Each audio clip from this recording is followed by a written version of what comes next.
Welcome back to my channel WWE Universe. Brace yourselves. What you are about to witness is a masterclass in storytelling, the kind that reminds everyone why professional wrestling at its best is not just about moves in the ring but about emotion, psychology, betrayal, and consequence. Paul Heyman, the master manipulator, the so-called wise man, the architect behind countless champions and destroyed careers, has just watched his carefully constructed reality fracture in front of his eyes. Seth Rollins did not merely return to Monday Night Raw. He emerged as something entirely new, something darker, colder, and far more dangerous than the man who left. With a chilling new appearance and an almost unbearable silence, he delivered a message more powerful than any speech, aimed directly at the man who thought he had erased him. Heyman's reaction, frozen in terror and disbelief, said more than words ever could. This is the beginning of a revenge story that promises to redefine everything we thought we knew about power and control in WWE, and missing even a single moment would mean missing history in the making. The night began as a celebration of dominance, another calculated victory lap for Paul Heyman,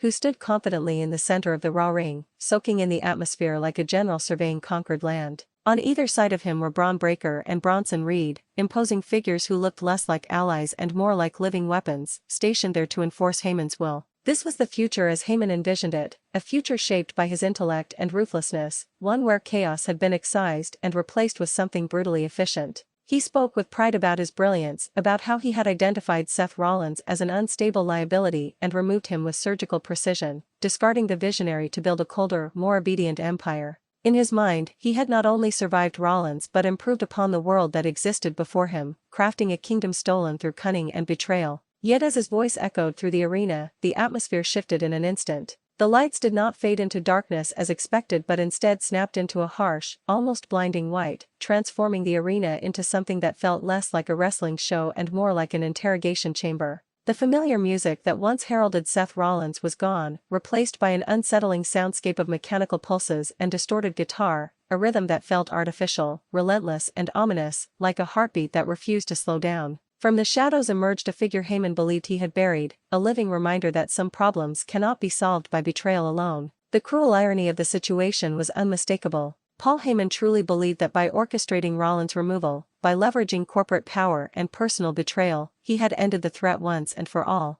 To Heyman, the game was finished, the board cleared, the pieces swept aside in his favor. What he failed to grasp was that Seth Rollins was never just another piece on the board, he was the architect of the board itself. By pushing Rollins out, Heyman did not destroy him, he liberated him. He stripped away the last ties of loyalty, expectation, and restraint, unleashing a version of Seth Rollins with nothing left to lose and everything to reclaim. For 6 long months, Rollins had been absent from Raw, and in that time he had not faded into irrelevance as Heyman assumed. Instead, he had been watching, thinking, planning, and reshaping himself for the inevitable moment of return. Every betrayal sharpened his focus, every insult fueled his resolve, and every move Heyman made only added another layer to Rollins' strategy. Complicating matters even further was the revelation that Heyman's own operation was compromised from within. Austin Theory, a man embedded deep inside Heyman's circle, had quietly served as a set of eyes and ears for Rollins, feeding him information and allowing him to anticipate moves before they were ever made. What had once been a battle over power, influence, and championships had now transformed into something far more personal and dangerous. This was no longer about contracts or control of Raw, it was about survival against a man who had turned betrayal into purpose. Seth Rollins stepped fully into the unforgiving white light, and the transformation was impossible to ignore.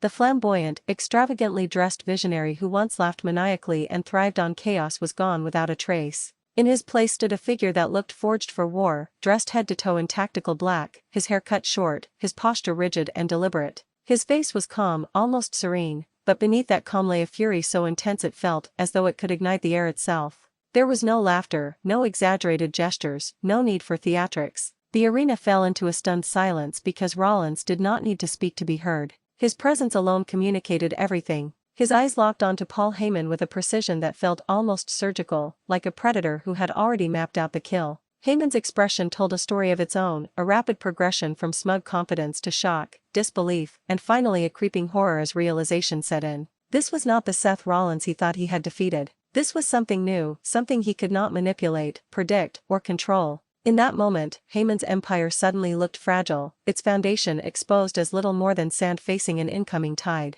Every alliance he had built, every plan he had boasted about, now seemed vulnerable to a man who understood his methods better than anyone else. The questions hanging over the WWE Universe became impossible to ignore. What would Seth Rollins do first now that he was back? Would he dismantle Heyman's empire piece by piece, turning allies against one another and exposing secrets long kept hidden, or would he strike directly at the heart, confronting Heyman face to face and forcing him to answer for every betrayal? How does a vision survive when its original architect returns, not to reclaim it, but to burn it down and rebuild it in his own image? The tension was suffocating because for the first time in a long time, Paul Heyman looked genuinely afraid, not of physical harm, but of losing control, of facing consequences he could no longer talk his way out of. Seth Rollins had become the embodiment of reckoning, a living reminder that intelligence paired with patience is far more dangerous than brute force alone. As the moment stretched on, it became clear that this was not a fleeting return designed for shock value. This was the opening chapter of a carefully constructed saga, one built on long-term storytelling, emotional depth, and the slow, deliberate unraveling of a man who believed himself untouchable. The visionary persona that once defined Seth Rollins was dead, laid to rest by betrayal and arrogance. In its place stood a force driven by clarity and purpose, a man who no longer sought applause or validation, only justice as he defined it. The WWE Universe was left buzzing with anticipation, speculation, and excitement, fully aware that they had just witnessed the birth of something extraordinary. Every glance, every breath, every silent second in that ring mattered, because it marked the moment when power shifted and the balance began to change. This was not just a return, it was a warning. The reckoning had arrived, and nothing in WWE would ever be the same again. The silence that followed Rollins' return was louder than any explosion. It pressed down on the arena, on the ring, and most of all on Paul Heyman, who stood frozen, his mind racing through scenarios that all ended the same way. For the first time in years, the wise man had no words ready, no escape route prepared, no hidden clause to exploit. Seth Rollins did not advance, did not attack, did not even raise a hand. He simply stood there, letting the weight of his presence do the damage. That restraint was what made the moment so terrifying. This was not a man acting on impulse. This was someone in total control of himself, and that made him infinitely more dangerous than before. Braun Breaker and Bronson Reed shifted uneasily behind Heyman. These were men built for destruction, men who thrived on confrontation, yet even they seemed uncertain. They had been recruited to enforce Heyman's vision, to be the muscle behind the mastermind's words, but now they were staring at a problem brute force might not solve. Rollins' calm stare suggested that he had already anticipated every possible response. If they attacked, he was ready. If they hesitated, he would exploit it. Either way, the advantage no longer belonged to Heyman. Paul finally found his voice, but it came out thinner than usual, stripped of its usual confidence. He tried to frame the moment as nostalgia, as a misunderstanding, as a business decision that Rollins should have seen coming. He spoke of evolution, of progress, of doing what was necessary for the greater good. But his words rang hollow, because Rollins did not react. He did not flinch. He did not smile. He simply took one slow step forward, and Heyman's excuses collapsed under their own weight.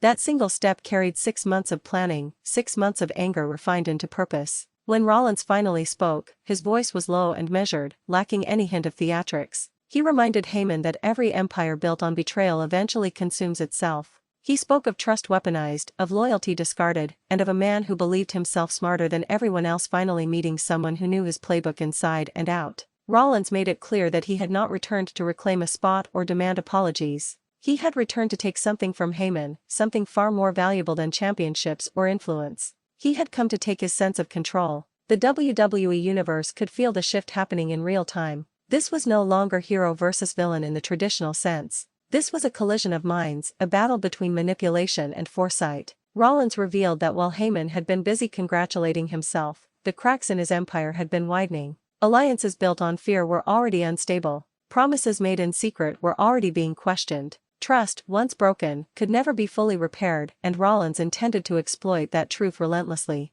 Austin Theory's name hung unspoken in the air, an unacknowledged threat that said everything without being mentioned. Heyman knew then that his inner circle was compromised, that every whisper, every plan, every contingency might already be known to the man standing across from him. The realization was devastating. For years Heyman had survived by staying 3 steps ahead. Now he was reacting, not planning, and that was unfamiliar territory. Rollins ended his message with a promise rather than a threat. He said that Heyman would see him everywhere, in every decision, every moment of doubt, every alliance that suddenly felt uncertain. He would not rush this. He would dismantle the empire slowly, methodically, ensuring that when it finally collapsed, there would be no one left to blame but Heyman himself. With that, Rollins stepped back into the light, his theme pulsing once more, not as an entrance song but as a warning signal. As he exited the ring, the camera caught Heyman's face again, and this time there was no mask left. The confidence was gone, replaced by fear and calculation. He was already thinking about damage control, about countermeasures, about survival.